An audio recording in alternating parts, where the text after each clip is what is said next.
बिस्मिल्लाहिर्रहमानिर्रहीम, अस्सलाम वालेकुम वरहमतुल्लाहि वबरकातुहू। मैं डॉक्टर नाज़िया। आज की वीडियो जो है मैं अवेयरनेस दिलाना चाहती हूँ कि ब्रेस्ट कैंसर जो है इसकी रिस्क फैक्टर्स क्या होते हैं, इसकी वजूहात क्या होती हैं और ये कि इसको हम कैसे रोक सकते हैं और किस तरीके से जो है हम इस पर काम कर सकते हैं, अर्ली डिटेक्शन कैसे कर सकते हैं। क्योंकि ये हम नोट कर रहे हैं कि बहुत ज़्यादा कैंसर जो है वैसे भी जनरली बहुत ज़्यादा बढ़ रहे हैं और फीमेल्स में ये कि ब्रेस्ट कैंसर की तादाद जो है बहुत ज़्यादा होती जा रही है। एवरी 9 वुमेन में से, लेडीज़ में से जो है एक को ये हो जाता है। और लेकिन ये कि इसको हम अर्ली स्टेज पे अगर पकड़ लें तो इसका इलाज भी बहुत ज़्यादा अच्छा है। और इसमें अगर हम रिस्क फैक्टर्स देखें, जैसे कई लोग आके कहते हैं कि डॉक्टर साहब मेरे पास तो कोई भी रिस्क फैक्टर नहीं था तो मुझे क्यों हो गया। तो देखिए सबसे बड़ी बात जो है ना, सबसे पहले जो कि आप फीमेल हैं तो लेडीज़ में जो है ये बहुत कॉमन है। तो पहले मैं थोड़ा सा कैंसर के बारे में बता दूँ कि कैंसर में होता क्या है कि सेल्स जो होते हैं वो एबनॉर्मली ग्रो करना शुरू कर देते हैं, रुकते नहीं हैं और बढ़ते जाते हैं। और ये कि फिर अगर इनको उस पर टाइम के ऊपर इसकी ट्रीटमेंट ना किया जाए तो ये फिर लाइक ब्रेस्ट टिश्यू से निकल के ये दूसरे ऑर्गन्स में भी जा सकता है, लिम्फ नोड में जाता है और पूरे जिस्म में भी फैल सकता है।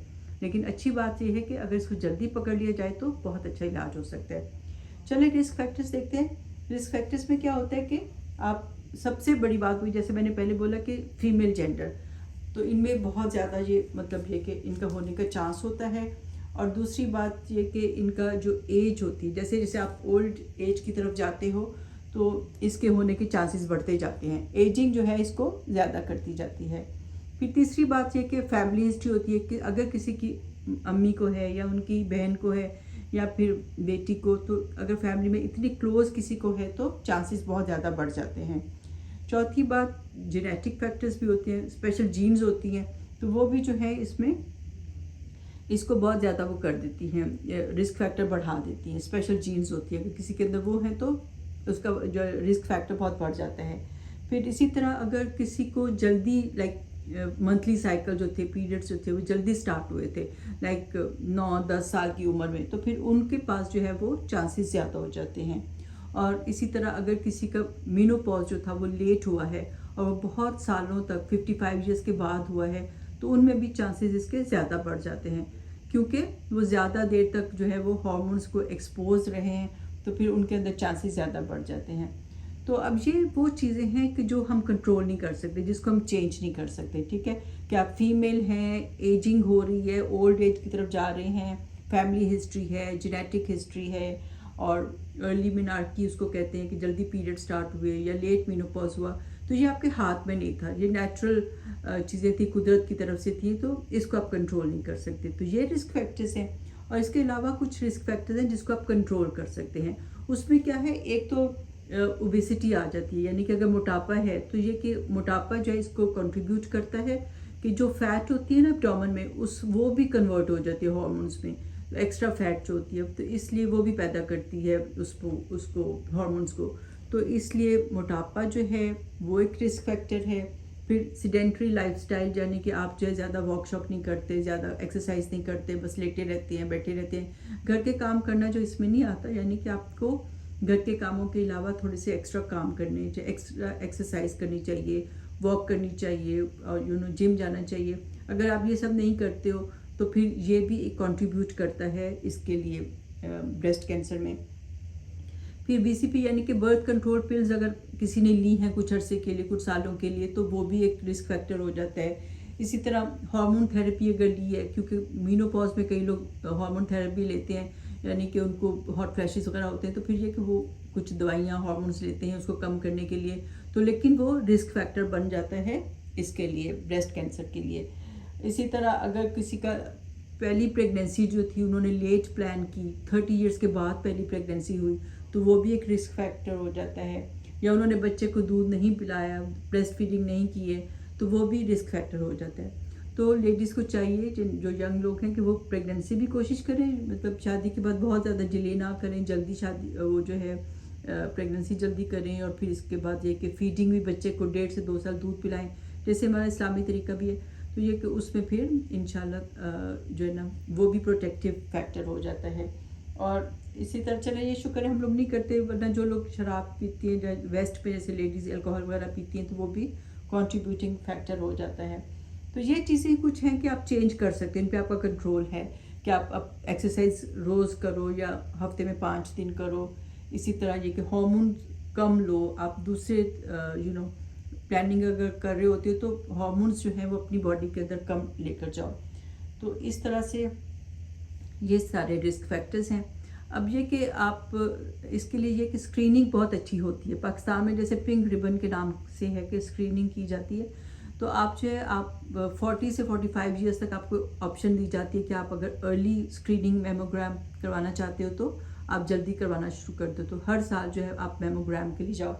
और फिर अगर 45 से 54 ईयर्स तक आपको होता है कि एवरी ईयर कराओ, और अगर 55 के बाद कराना है तो हर 2 साल के बाद कराओ।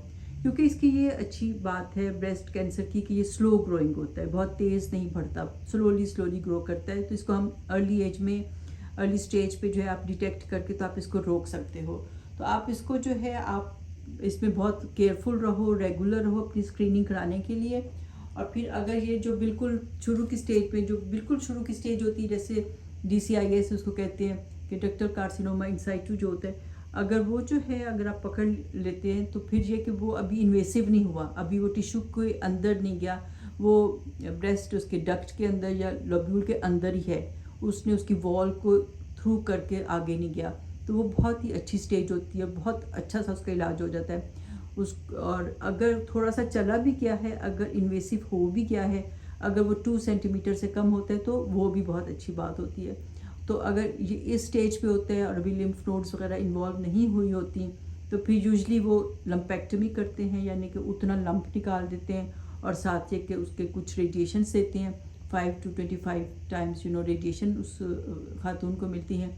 और फिर इंशाल्लाह काफ़ी हद तक ये पूरा कंट्रोल हो जाता है। और अगर अल्लाह का हुक्म हो तो रिकरेंस नहीं होती। और बाकी ये कि रिकरेंस के लिए कुछ और फैक्टर्स होते हैं, लेकिन दूसरी उस पर हम अभी बात नहीं करते। अगर जो है अगर लिम्फ नोड्स इन्वॉल्व हो गई होती हैं तो फिर ये कि थोड़ा सा ज़्यादा एग्रेसिव ट्रीटमेंट करना पड़ता है।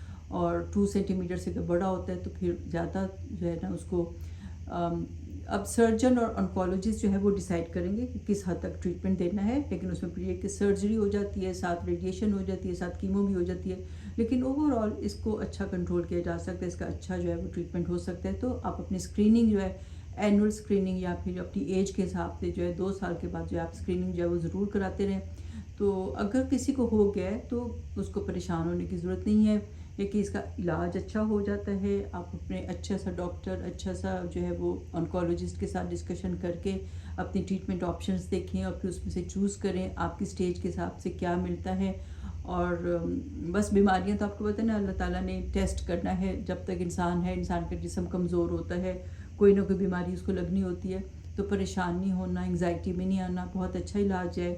आयात शिफा पढ़ें और अल्लाह से दुआ मांगें शिफा की। और वही जैसे नबी पाक सल्लल्लाहु अलैहि वसल्लम ने कहा ना, ला बअसा तहूरुन इंशाल्लाह, कि ये बीमारी जो है आपके गुनाहों को धो डालेगी। तो बीमारी इंसान पर आती है कि उसके गुनाह जब धुल जाते हैं या कोई अगर दर्जात बुलंद होते हैं तो बीमारियों पे सब्र करें और बीमारियों पे परेशान होने की ज़रूरत नहीं है, क्योंकि पॉजिटिव रहना बहुत ज़रूरी होता है। हर बीमारी में आप पॉजिटिव रहें तो इंशाल्लाह अल्लाह ताला शिफाए कामला देंगे। लेकिन ये कि अवेयरनेस खुद भी अपने आप को भी दिलाएं और दूसरों को भी ये चीज़ की अवेयरनेस दिलाएं। तो चलें, अपना ख्याल रखें, अल्लाह सबको अपने सम्मान में रखे, किसी को बीमार ना करे। और अगर कोई बीमार हो गया तो अल्लाह उसको शिफाए कामला दें। ओके, टेक केयर, अल्लाह हाफिज़।